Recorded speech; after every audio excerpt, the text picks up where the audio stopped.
All right, today we're going to tackle a huge book, Yuval Noah Harari's 21 Lessons for the 21st Century.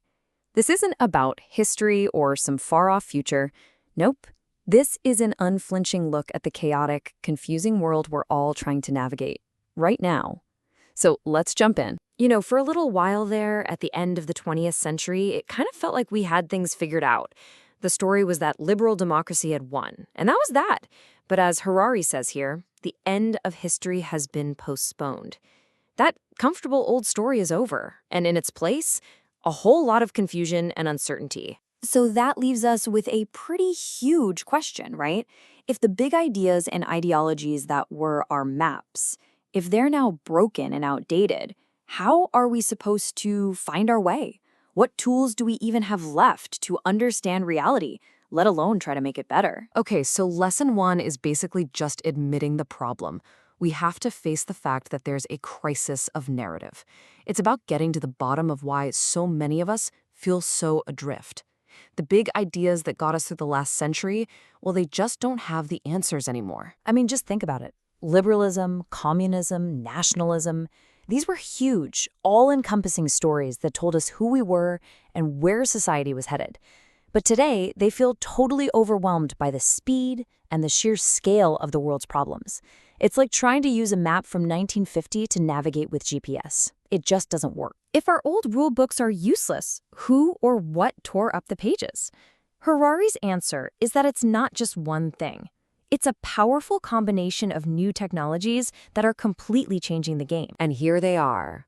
Harari points to two game-changing forces: artificial intelligence and biotechnology, and both of them run on the same high-octane fuel, big data.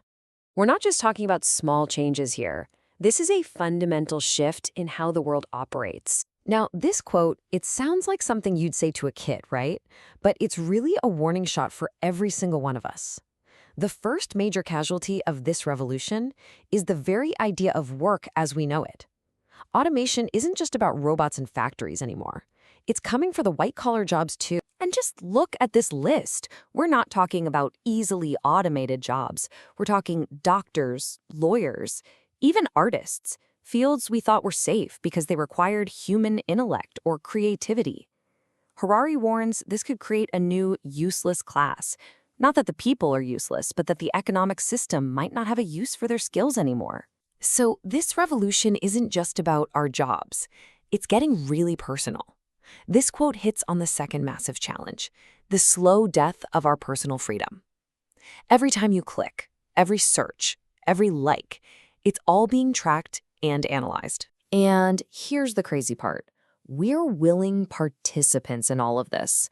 We happily trade our data, our privacy, our autonomy, for the amazing convenience of these digital services.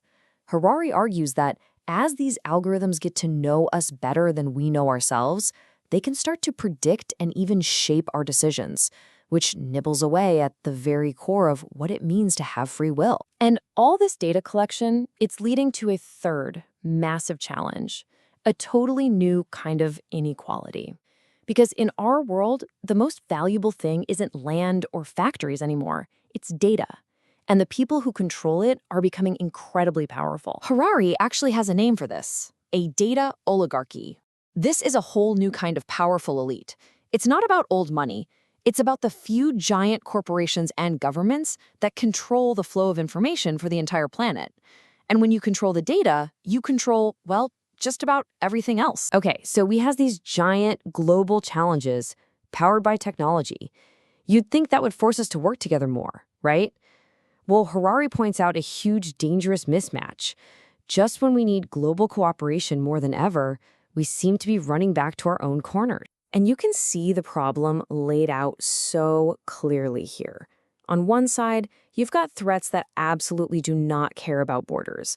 Things like climate change, pandemics, or an AI arms race. But what's the popular political response? Building walls, blaming foreigners. It's like trying to use a garden hose to put out a forest fire. The tools just don't match the scale of the problem. So you look at all this, and it's easy to feel, well, pretty hopeless. If our technology is out of control and our politics are broken, what on earth are we supposed to do? Is there any way out? Harari's answer isn't a new policy or some tech fix. It's much more personal than that. This is where the book really shifts gears. Harari says the way forward isn't some big new ideology. Instead, he offers a kind of personal toolkit, a set of mental skills that each of us can develop to become more resilient in this super unpredictable world. He boils it down to 3 key skills for mental survival. First, humility. Just accept that you probably know a lot less than you think you do. Challenge your own certainties. Second, embrace a global identity. Realize that whatever our local tribes are, we're all part of one human civilization facing the same big problems. And third, know thyself. Really learn to understand how your own mind works. So what's the point of this whole toolkit? It all comes down to building one thing: adaptability. Because in the world Harari is describing, change isn't just something that happens occasionally. He says change is now the only constant. So being able to learn, unlearn, and reinvent yourself isn't just a nice-to-have skill anymore. It's essential for survival. And that brings us to his final and maybe his simplest piece of advice. It comes from his chapter on meditation. In a world that is constantly trying to distract you and manipulate you, the ability to simply observe your own mind, your own thoughts and feelings without getting carried away by them, that's a superpower. It's how you find clarity in all the chaos. So this leaves us with a final, really urgent challenge. External algorithms are literally being designed to understand you better than you understand yourself. They're learning to hack human beings. So Harari's ultimate lesson is that the most important race we face is the race to know ourselves before the algorithms know us better. The final question is, can you?